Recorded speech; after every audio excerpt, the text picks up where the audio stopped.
Definitely give thanks to the life giver and the keeper of life. We do say blessed love to each and everyone. Salamta, peace, joy, and happiness. I'm honored that you could definitely come and sup with me on this wonderful, actually it's the morning uprising, and the showers of blessing are coming in upon the land, and so we're thankful for such. And in this rising specifically, I wanted to begin a series of programs that will be broadcasted on the Radio Annual Mystic Vibration Shock of the Hour program. And as you would know, we completed the series not too long ago, dealing with the whole aspect of the secret sciences that you could find in the cartoons, and also the series that was done on symbolic writings. So now we are venturing into a series directly dealing with the state, the economic state of the Black nation. And this is the video version of the first part of that series. So this is the video version of episode 1, wherein obviously the audio aspect of it will be aired on radio and during the time of our Mystic Vibration program, which airs every Monday, Tuesday, Wednesday, and Thursday at the hour of 6 p.m. Eastern Caribbean time. And as I said, we are dealing with the state of the Black nation. And we're looking at the Black nation now on an economic level.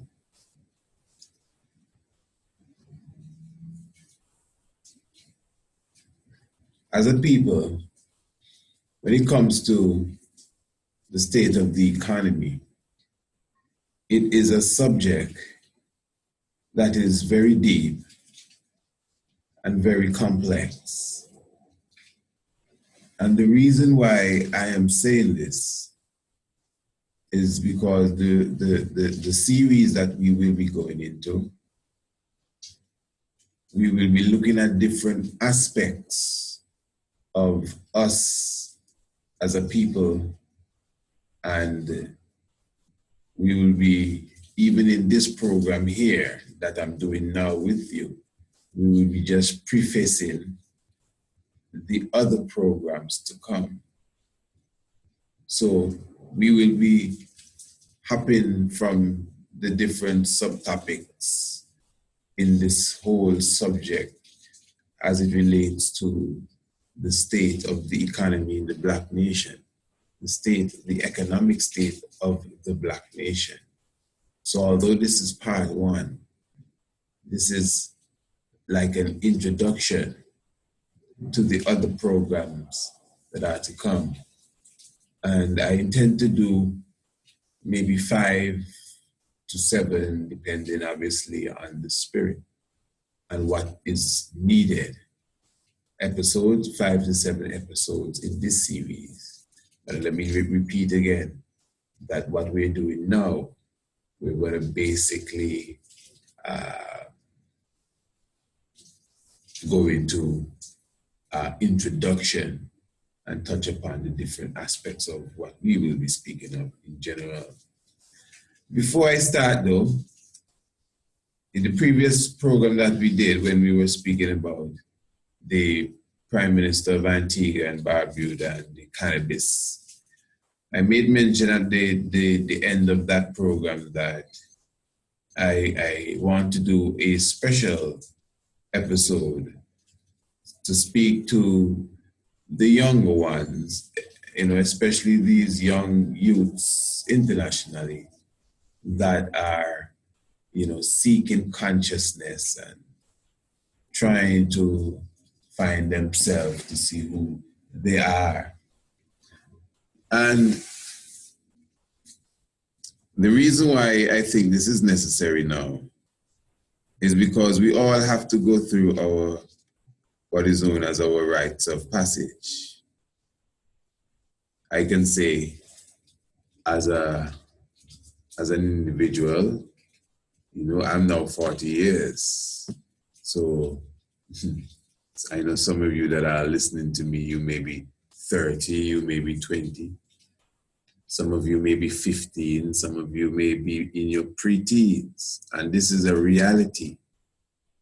And especially for the young, seeking hard.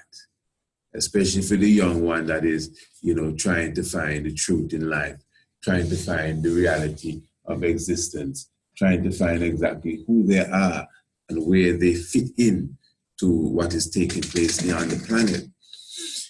I think it's important that I share with you, for example, my rites of passage, which we all go through our rites of passage.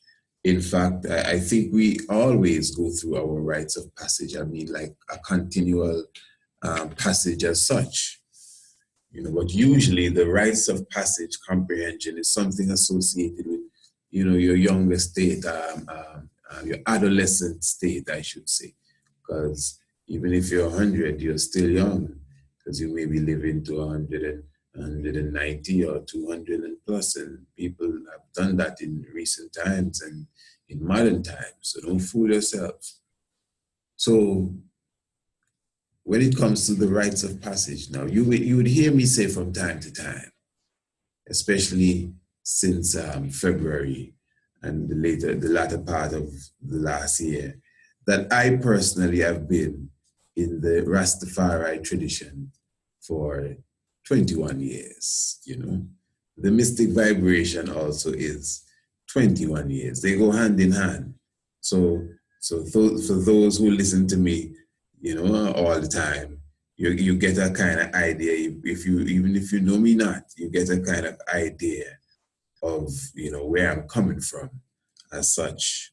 So, as I said, the rites of passage again, me coming into this faith, this order, this movement as a child, I mean a young child, a little boy, as they would say, I always wanted to know who God was. And I would speak to God and ask the Almighty to guide me, although I was just 6 and 7 and all of that. And I was going to church with my beloved mother and all of that, and going to confirmation class and all of that, as if something still wasn't too right, and as a child, I observed that it's not just like what we've been taught. There are many other ways that I've, seen out there in the world. Different people have different ways of acknowledging you, God. So I want to know what is the right way. I don't want to do the wrong thing. I want to, see the truth. And as far back as I can remember knowing myself, that was always a wish in my heart. And I think that is the reason why, up to a day like today, I could look at myself and know for sure, not only have I been blessed and one of the many that the Almighty has revealed him and herself unto, meaning that to comprehend, the order of the nucleus of all creation. But yet still, I see that I have been gifted, my opinion, man, gifted with the ability to connect the mystics that clarify beyond a shadow of a doubt the presence, existence, and the direct and precise identity who the world refers to as the Lord. Mm-hmm. So I'm just showing you now, coming in, I mean, in the early days, to me, it was all about reading. I've read the Bible several times. I mean, from cover to cover, several times. That is why sometimes you hear me refer to, the Naim Akbars and the Ivan Van Sertima. Once Ivan Van Sertima wrote a book, I wanted to read it. I'm telling you, the Chancellor Williams, because at that time, it was about just gathering information and getting books and spending all our money on books and wherever the books were coming from, that is why even, like, for example, here is, I'm sure, a great book that many of you know. This is the Philosophy and Opinions of Marcus Messiah Garvey. This has been with me from those times, and it is still with me up to this day. My philosophy, and opinions of the mighty prophet Marcus Messiah Garvey. Even I have a few books on the table here. So since they're right here, okay, for example, this is my Quran. You see, though mine is battered and old. This has been with me for a very long time. My Quran, I've read this several times too. What else do we have on the table here? Yeah, but okay, look here. We have, this is John G. Jackson, African Civilization. In the introduction, to African Civilization, John G. Jackson. As you can see, the back of that is gone. But I'm just showing you, these are the books, that we got them in the early days, coming in at the time when we were seeking to understand the truth. When we were, quote unquote, getting conscious. I mean, the same stage that a lot of you are at right now. 21 years, I said, I'm not acting as if it's like some long time.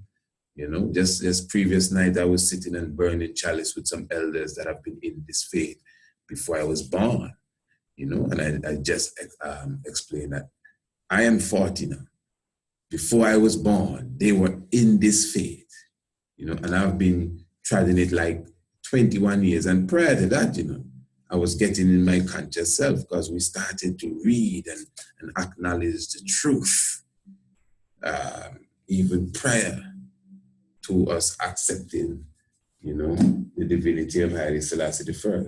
So, okay, look at even, just to show you, this is a book I've had for a while too, Quantum Healing. I'm sure many of you have read this by Deepak Chopra, Quantum Healing. So as you could see, the subject area differs. If you're seeking knowledge and inspiration and consciousness, it's not just about quote unquote Black history and what in Egypt and Kemet.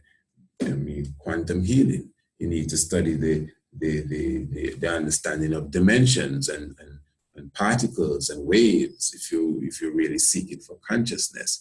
You need to study geology, chemistry, physics, the autonomy, the anatomy, pardon me, and all of these different things. This is one of my favorite books.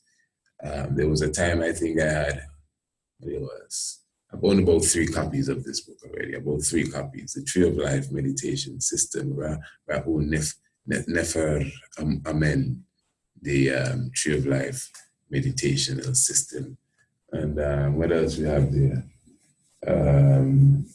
But I'm just showing you that, and these are all from a long time ago. Here you have, this is just a reprint, but this is, the wise mind of Kadamawi, Emperor Haile Selassie I,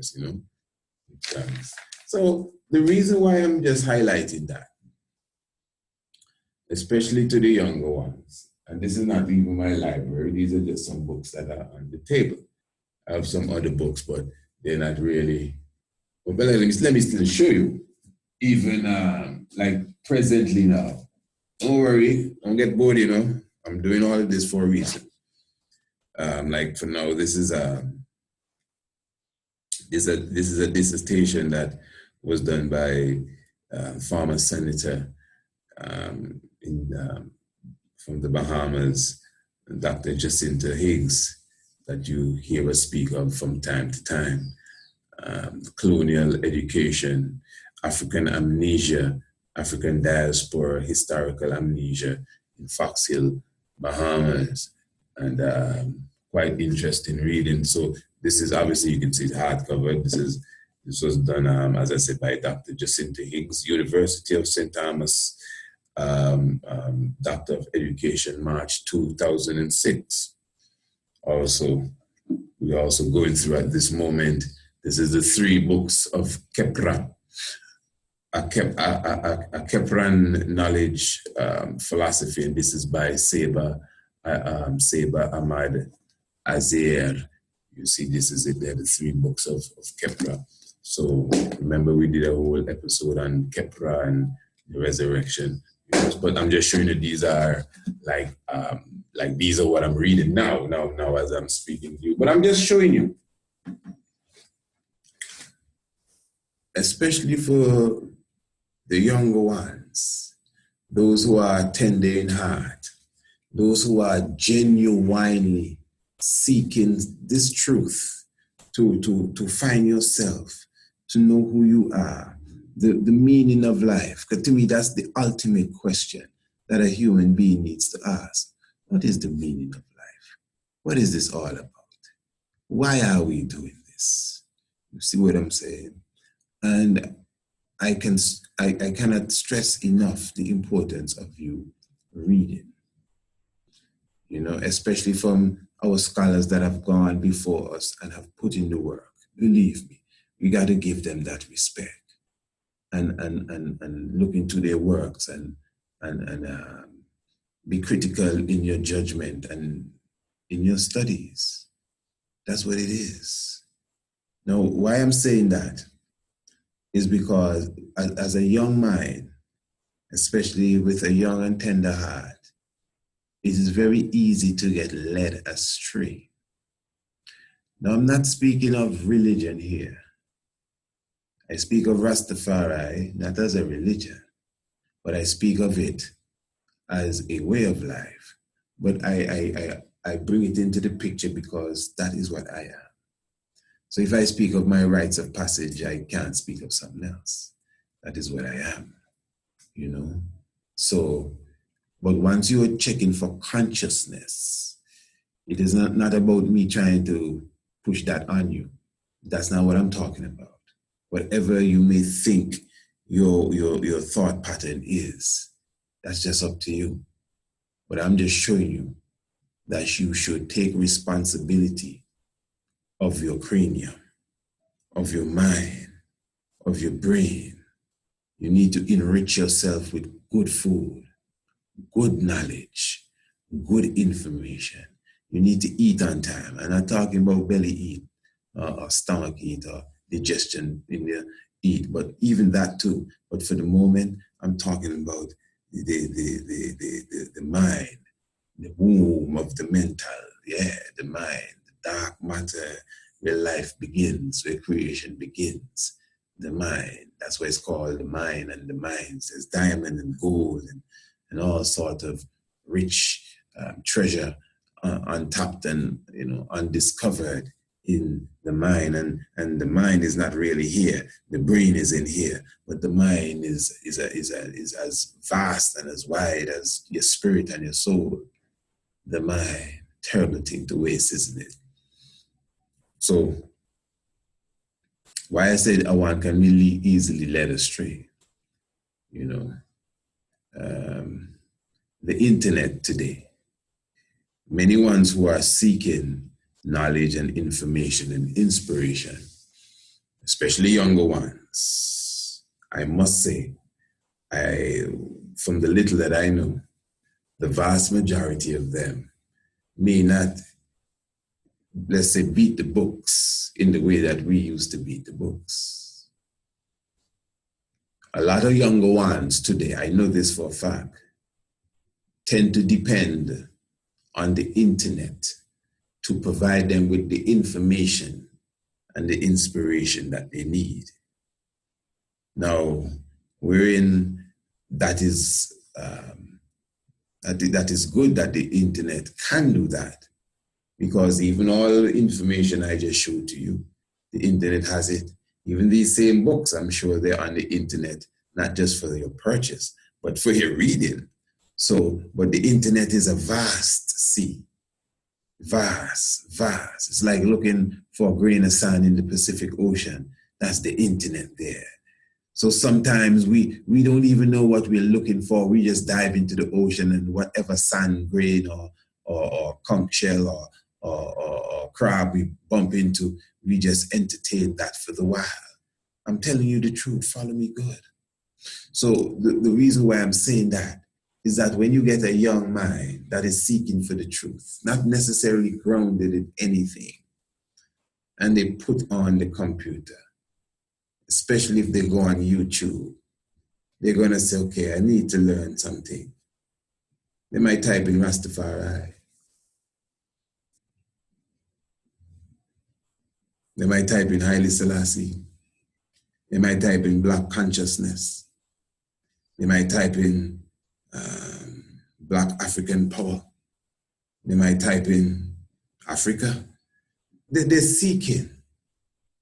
They're searching for something to hold on to. And I'm saying that right now, at this present time, especially amongst those who seem to have taken it upon themselves, to teach the nation, nothing wrong with that, like myself, to teach the nation, at least to impart the information that they have. Those who have taken it upon themselves and now created a community of consciousness as such, that has spread far around the international globe that we're on.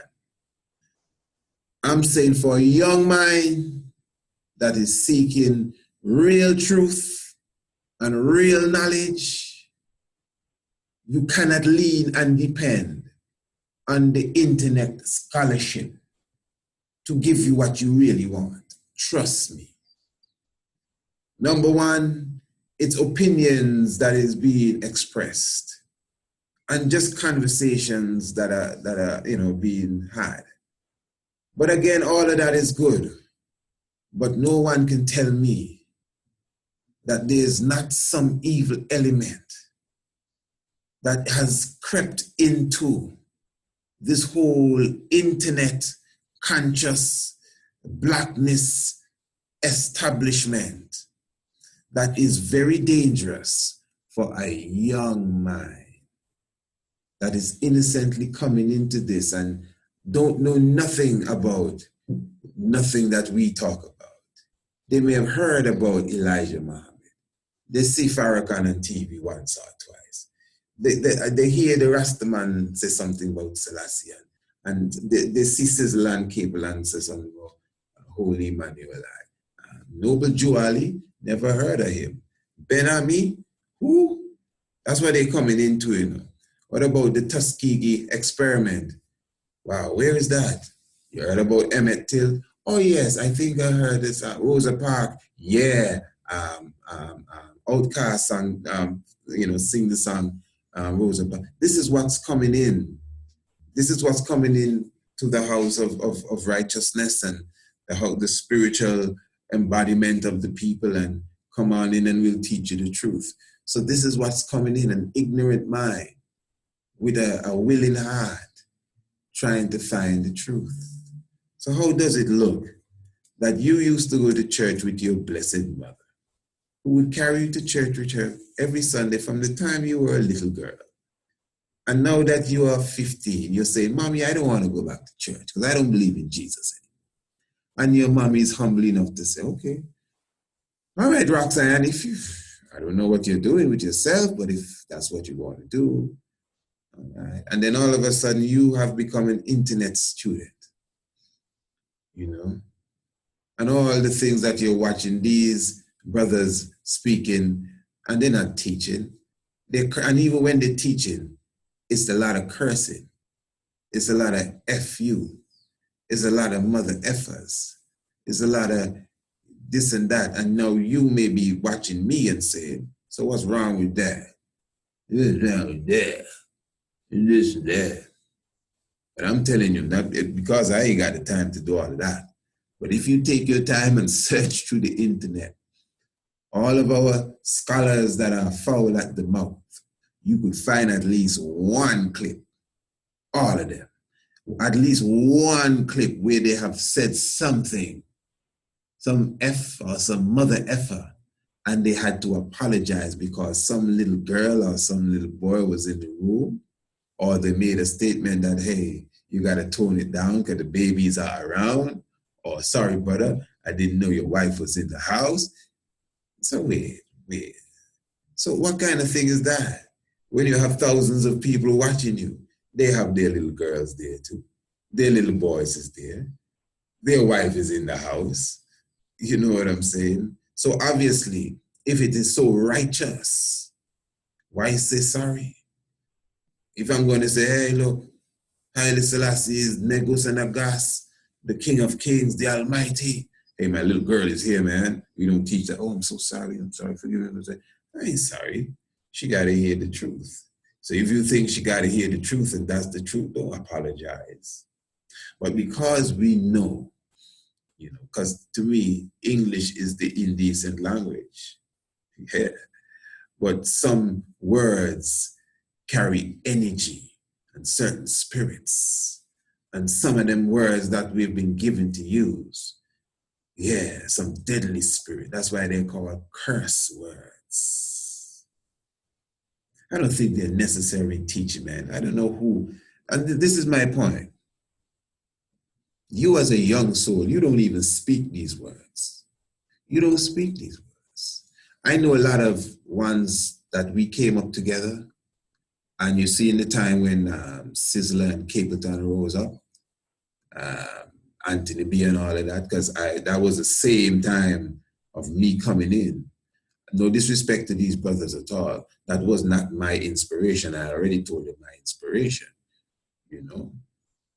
I've already been to shows where I've seen Sizzler even before he had Locks performing baseball cap, and I was already on my way. No disrespect, I'm just making a point, just trying to show you that Sizzler and Capleton had a lot to do with the rising of young races in my time. I witnessed that, because the same time I came in is the same time Black Woman and Child, just a little bit after, drop on the scene, and all these youths were wrapping up and turbaning up and all of these things, So they were inspired by the brother. They rose in the hundreds. Now, a lot of these same ones today, when they rose up, you could say we all went through the same rites of passage, man. In Antigua, when you come Rasta, you really come Rasta. You really come, jokey thing. That's you see why I burn chalice, I burn. Yabba pot we cooking on, wood fire, city Rasta and hotel Rasta. We come, all of us, especially in that time. I don't know how it happened because all of us, our parents just threw us out the house and we all had to go and live in the hills. I don't know what kind of thing that was. But that was a joy. That is what made us strong. So when the reggae thing got hot and a lot of the races in reggae music started to sing, about Big Gun from France and Big Gun from Italy and Big Gun from Belgium and Pump Up Her Pum Pum and all of these things. A lot of us followed suit. Not me personally, but a lot followed suit. Now, I mean, you may be a big fan of these people and be upset with me for saying that. If you notice, I didn't say that in no anger. I'm just talking reality to you. I have no disrespect for these brothers for choosing to sing whatever they sing. Do you know there was a report saying that in August Town, I think it's last year, there was either no murders or something of the sort, or the crime is something, but the crime is way down in August Town. And according to the report, that has a lot to do with the works of Brother Sizzler, Malik Collins Kalanji. So don't lose what I am saying. All that I'm saying is everybody is a human being. I'm a human being too. You got to be careful with the message and the messenger stuff. Don't get me wrong. So I'm just saying that a lot of ones, especially when someone inspired them, I've inspired many. So a lot of people look up to me, You know, that's why when you fall in the eyes of the people, people feel away and get disappointed and even break their own spirit. You can't break your own spirit. You gotta be strong. It's your time now. So I'm just showing you now, because a lot of ones look up to, you know, the reggae singers there. When the reggae singers start to sing a different type of reggae, they follow suit. Oh yeah, I know exactly what I'm talking about. And I'm using that analogy to bring it back to those of us, especially those of us now that are, some of you are 10, 12, 15, even if you're 20 and 25, coming out of college and you're just trying to find yourself and you live in the concrete jungle and you want to know what life is about, and you hear you're from Africa, and even if you're in Africa, what's your true Africanness? I hear about this Ethiopian king, I hear about this cosmic understanding. You're looking into other levels. They have different levels to this, different dimensions, or you're looking into practicing yoga and Zen meditation and all of these different things. Whatever you are seeking out from your heart, you know, you want the truth. You're young. I'm telling you, dedicate yourself to reading good information. Do not depend on no YouTube scholarship. I myself tell you, when I give you information, go and check it out. I showed you some books a while ago. Find them and read them. If you want books to read, people always ask what books to read. I just showed you some, you know, and read. You can't be sitting down watching a video for 3 hours and one person is cursing the next person. You don't even know them. They've been friends for years upon top of years and fall out and get back as friends. One said they're going to kill the other one, and in the next 2 weeks, they're talking and laughing right in front of your face, and you're supposed to just go along with that. And people follow this stuff. Oh my goodness. That's what I'm saying. Mommy would be ashamed. She'd come and say, Roxanne, what are you playing that in my house? Mommy, this is what I am now. You leave the choir, Roxanne, to go into this, who these people here? And it's just cursing and you niggas over there, and you niggas better don't come here. And what's the F wrong with you? You dumb. Oh my goodness, where's the knowledge? Oh man. So my young ones, I know it took more time than I expected, but my young ones, my point is, guard your mind. Please guard your mind. Oh my, it's deadly out there. Guard your mind, you know, and check for yourself. You know, don't depend again. And even for the information aspect of it, if you into the YouTube, this is what's there today. So I'm not going to tell you, put away the internet and just read books. You understand? The reason why the books I showed you here were from the old days, and I've been through them several times, and I have others, even different places, office space, my resident, books, books. And I showed you what I'm reading now, books, but at the same time, the internet is available. I don't read too much on the internet. I don't like the fact that I'm looking into a light and reading, but even when you're watching a video, you're looking into a light. So when you're reading on the book, it's better for your eyes. This internet stuff, even if you eat good, I mean, the screen will damage your eye. Even driving in the night and all these headlamp spots damage your eyes eventually. So the important thing is to continue to read if you're going to watch the internet. I watch YouTube, but I like to look at a lot of lectures. When I say lectures, university lectures, lectures on astronomy, obviously, lectures on the anatomy, lectures on the skeletal system, university lectures on geology. There are so many different courses, just free, just there for you to watch on YouTube. Courses that people had to pay for and sit down, and it's just there for you. Look at that. And you can college courses, you could just go on YouTube and type in a university lecture on the skull, and you get part 1, part 2, part 3, part 4. Some of you are arguing about the Bible and if the Bible, university lectures on the origin of the Bible and whatever. And I mean, obviously, doesn't mean because it's coming from there, it's the truth. But at least it puts you in as a person that is seeking knowledge and want to be inspired, it puts you in a position now to critically, analyze information and get into the groove of things. You're new. You're a newborn baby. You're teething. You're sucking milk. You're creeping. You're crawling. You're just learning to walk. Some of us have been running for a while. You're just coming in. I know what the first few days and few years of the life of a child can do to the rest of its life. That's why it's important to raise your own children, especially from them young age. Don't go give them to nobody to raise for you. I know daycare and them little preschool foolishness. Keep your youths, brother. Keep them. People, some little soft, man. Keep them. So I'm putting that same analogy to you who are young in mind, young in consciousness. That's my point. You're creeping and you're crawling. So be careful of what you're taking in.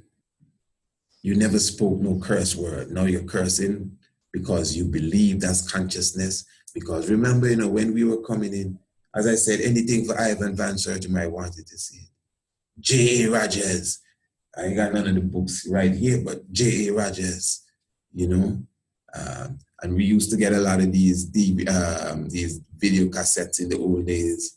So Minister Farrakhan, James Small, when he used to have locks, all these individuals, Dr. Ben and lectures by, Dr. Leila Africa and these people. So we look up to these people, and up to today, we still admire these ones, look up to them and revere them as some of them are ancestors and whatever, but we give thanks. So not because they may have made whatever mistake. That's why you have to be strong. You can't get, it's not idol worship. And, but you see, that's the point. A lot of us, we are still learning. And maybe that understanding of not following everybody's whim is not concretized in your heart yet, because you're learning. So you admire me, or you admire this man and you admire that man, and you watch how that man move and he blinging and you think that's the way, and then you start to move like him, and because he talk this way and say, boy, that's what you're into, and ha, and you try to deal with these people, and some people, man, I'm telling you, guard your mind, my children. Seek for wholesome knowledge. And be careful with the internet scholarship, especially if you're looking for information. Okay, let's go back and forth. That's why so much people caught up now, and young people telling you about flat earth. They can't really prove it. They cannot prove it. When you ask them to explain, they're sending you to somebody else's channel. Man, let me tell you where to go. Well, where to go? Explain the thing to me. And it's because they just get caught up. So the caught up thing is dread. So I'm looking forward for, to see us kind of get more sensible in this. And although I spent a little more time on that message than I expected to, but I think it was necessary. But as far as the subject now, and in the little time that we still have, as I said, we were really planning to, and we will still, the economy of our people, the economic state of the Black nation. You see, when it comes to the ecology, economy, yeah, it's different than money. It's definitely different. It's not the same as dollars and cents. Dollars and cents paper, that's money. The economy is something slightly different. Even finance is something slightly different.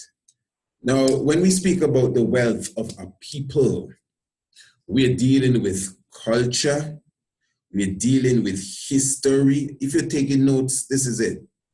You should take notes. We're dealing with culture. We're dealing with history.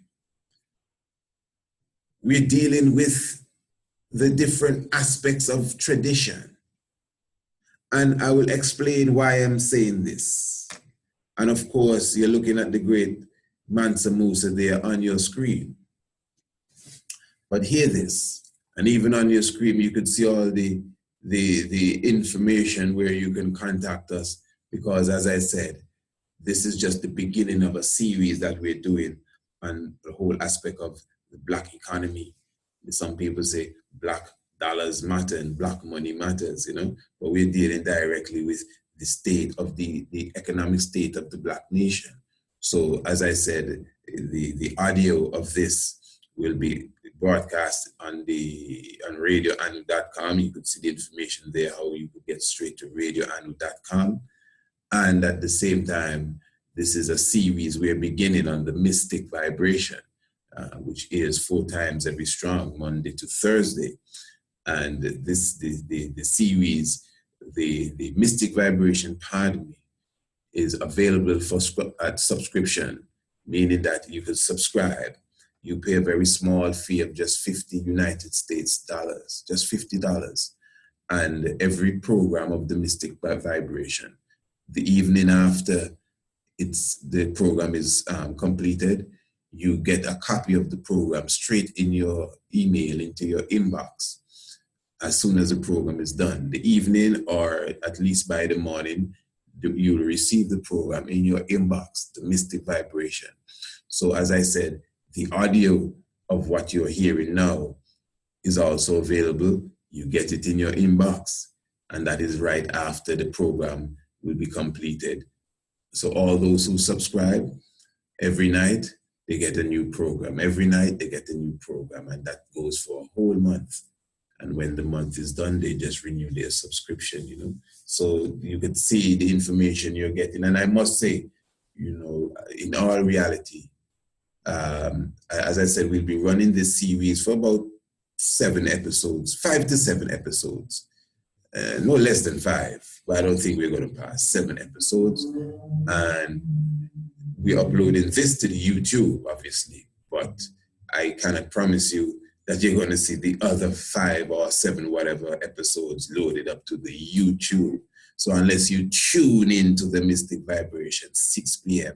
Monday, Tuesday, or Wednesday, or Thursday, to make sure you get the program, you would have to subscribe. And even if you get the program, you should still subscribe, because all of that is what we're talking about.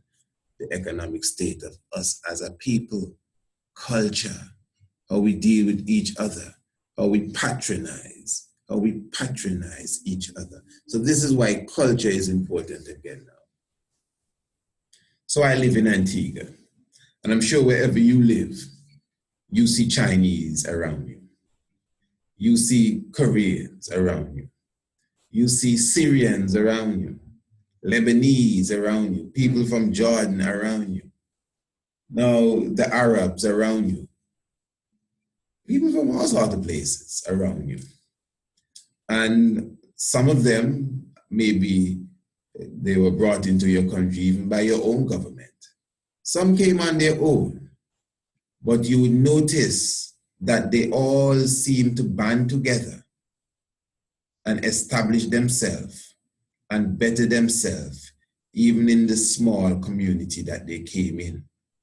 Some of you have your territory have a history. Maybe the first Korean came in, 20 years ago, and now they have at least 150 of them there, because they keep bringing them in every year, piece by piece. The point I'm making is that you cannot be upset with these people. These people are practicing and living out their culture. This is why their money tends to stay in their community and go around and pass from hand to hand before it leaves and goes somewhere else. It is not so with the Black man at all. No matter where he or she is in the world, even on an island where the vast majority of people are black. Even in certain parts of Africa where near to everybody is black and blue back too. Even in that tight-knit community, when you get paid, the dollar that come in your hand, somehow it skip over the head of all these people that you live around and get back into the hand of the Caucasian, of the Chinese, of the Syrian, of the Arab, of somebody else beside you. And when they get it, they give it to their brother, and they give it to their brother, and they go to their sister's supermarket, and they go to their brother's barbershop, and they buy the tire from their friend, and then they go and fix their car, only if they can't get what they want from their own. And even if you, the black man, have it, they're going to think twice before they come and get it from you. They'll say, well, let's get it from the white man. And when he get their money, you know, he's going to give it to his friend and his daughter and his sister. And it just go around before that gets away. That's culture there. That's quote unquote a belief system. This is not just money and economy. This is how they live. This is their lifestyle. So this is why even if an individual is born in New York and their parents are from China, they're still Chinese. You acknowledge that. They acknowledge that. They have both passports and citizenship. And even though they're born and maybe raised up in New York, they make pilgrimage back to China every several years. You know, so they grow up in between and they understand their China flying dragon culture. This is the year of the tiger and the year of the this and the year of the that. They work with everything. It is us as black people. We are a specific type of people. We are a specific type of people. We are dark in complexion and we have a specific type of hair. So we are a specific type of people.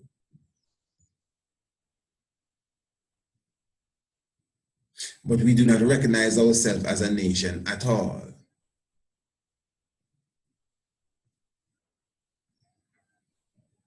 So that is why now, even as a people, we have adopted this concept that we're all human beings and everybody is the same.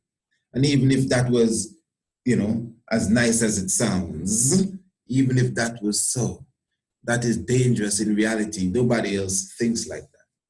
They may say, yeah, we're all the same, but they know that they're still different. They're the Caucasians. They're the Italians. Even around here in Antigua, we have some people that we call them Spanish people. They're not really Spanish people as such. They speak Spanish, but they're from Hispaniola. You know, you may call them Hispanics. All these terms they give us to call all sorts of people. But the point is that these individuals from Hispaniola, when they come around here, they set up their own town. Right here in Antigua, they have at least 3 towns where the Spanish people set up the block and take over the block. And when you walk from one end of that street to the other end of the street, you're going to see the Spanish barber shop, the Spanish mechanic, the Spanish little superette, the Spanish church, the beauty salon. Oh, they need the beauty salon. You know they got a nightclub, several nightclubs, one on this side and one on the other side, Hispanic people. And you just pass through and everything that they need is right there. Obviously, they would have to leave and go for something else. But that's the same concept that we had at Black Wall Street, Tulsa, Oklahoma. Because at that time now, we created a nucleus for ourselves. Again, our dollars were going around in circles in our community. So I spent with you, you spent with me, and we built a kingdom and an enterprise, you know? So in Black Wall Street, you had, again, your own church and schools, and it was a government within a government. The workers, some of especially the sisters, would have worked as servants or maids, whatever you want to call it, for the white people outside of town. And they would leave on a daily level and come back. But all in all, the city was still thriving. You know, the United States government dropped a bomb on Tulsa. And mobs came and killed thousands of people in Tulsa. Why? Because they were heathen and sinners? No, but they were niggers trying to make an economic gain for themselves. So this is why in this series that we're doing, and that is why I am encouraging you to follow this series good. We got to go into history. History. The thing we call money, we have to speak about it. Where did that come from? The paper, what's that all about? You know, because obviously we know that it doesn't have any value. This is what has the value. It is the gold that has the value. You know, they say that the same great Mansa Musa, great Mansa Musa here, when he was passing through, he's the king of Mali.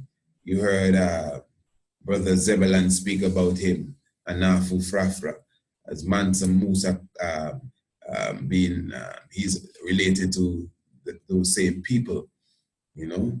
And when Mansa Musa passed through North Africa, it says he crashed the economy, left them in a depression because he gave out so much gold. You see, he has the golden globe in his hand. He gave out so much gold. You know, his riches was vast. Brother, the wonderful brother, Professor Robin Walker from Britain, speaks extensively on Mansa Musa. What a wonderful brother. I love to hear him speak, you know. He speaks about the checks that you can find in West Africa that are dated at least 1,000 years ago when we were writing checks in Africa. So this is history, you know, that is why even Professor Smalls again will teach you that your economy is your culture. Your culture is your family. Your culture is your household. That's why you have to, everything starts with yourself.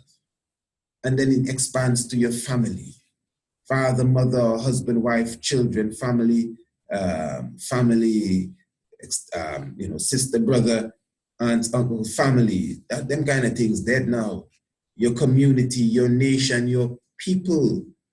So if you don't comprehend these little simple things, as a people, your economy ain't going to even begin to start to move. These are the basic principles that these other nations that I spoke about keep. Again, I gotta tell you what I see. Every evening when the sun is setting, the Syrians that own most of the stores in the city of St. John's of Antigua, can you imagine that? Some of them just came here last year and they own a store in town. But anyway, every month or every evening when the sun is setting, these Syrians would gather on their veranda and smoke their hookah, apple and cherry tobacco, and they discuss how they're gonna make more money tomorrow. You see what I'm saying? That's how they do. They gather every night and their wives gather in the corner and they over there and the children on the lawn playing. I know what I'm talking about. I'm not asking, you know. So that's a culture there that they're keeping up. And most of these Syrians around here, they back al-Assad. They back him. They're running from the bombs, but they're backing him. So that tells you a lot. You see? So culture, my brothers and sisters, is very important.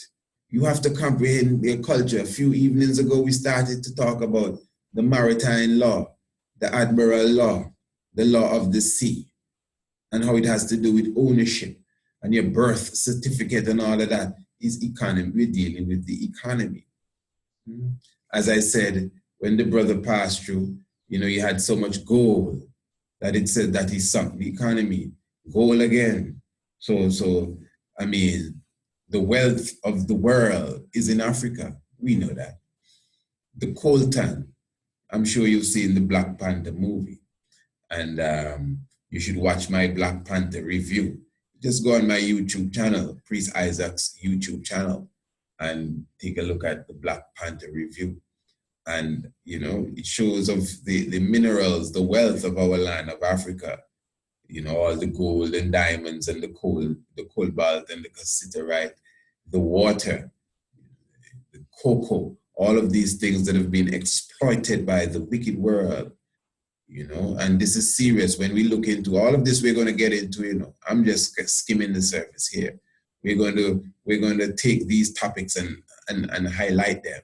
We're going to come back and speak about Mansa Musa in one of the other programs. We're going to directly speak about our culture in another program.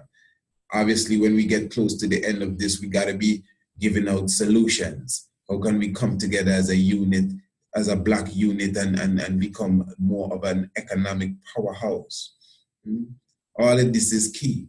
So I'm just trying to show you skims of it. The crisis in the Congo, all of these millions upon millions and hundreds of millions of people that die over the raping of the land, so that me and you can speak on a cellular phone, so that we can drive a car. Your car came from Africa. The rubber comes from the rubber trees that they kidnap people from Burkina Faso and bring them into Ivory Coast to go and pick cocoa and cut rubber so you can eat Hershey and drive and Goodyear tire and all of these different things. That's the truth. That is the truth. Most of the material that you handle from the clothes, textile, especially when it has to do with your computer and your smartphones and these different things, the raw material comes from Africa. And it's not a case of fair trade, where the Africans would fair trade. You know, in the time of Idi Amin, do you know most of the coltan came from Uganda? In the time of Idi Amin. And the coltan assisted Uganda and made Uganda rich. Coltan is not no new thing in the time of Idi Amin, but they could not exploit Idi Amin. That is why he has become a devil to you, and you buy that. They could not exploit him. Do your history. Anyway, even if you don't do it, I'm going to bring it to you one of these days. You know. So I'm just showing you that all of this is monopoly. We're playing monopoly here. Imagine you playing a game of Monopoly and you don't start with any money. That's us. Remember slavery itself and the transatlantic slave trade, that's business again. That was business. That's why they throw people overboard, not just because they're wicked and they're evil. That may be so too, but it's business, it's cargo. You can't have rotting cargo and that don't sink the ship and we have to spend money to feed you and throw you overboard your cargo. You know, that's why the New York Stock Exchange was invented. The New York Stock Exchange was invented to exchange stocks. Who's the stocks? You're the stocks and bonds. Yeah? Wall Street, stocks and bonds. We were in bondage. We were the original stocks and cargo coming on the ship. Maritime law. So that's why when the ship again comes to the harbor, the ship birth. Do you know the ship gets a birth certificate when it docks? A birth certificate when it docks. And make the shipment or the delivery. And according to the system they created, it's the doctor that makes the delivery when a woman gives a baby or delivers a baby, brings a baby into the world. And the baby have to get a birth certificate too. All of this happen under maritime law. You know, it has a lot to do with ownership. This is some deep stuff. We're going to go into all of that. That is why certain certificates you get, you watch it good. Certain certificates that they give out, when they spell your name with all capital letters, it's different than when your name is capital letter for the first letter and everything else is common letter or lowercase.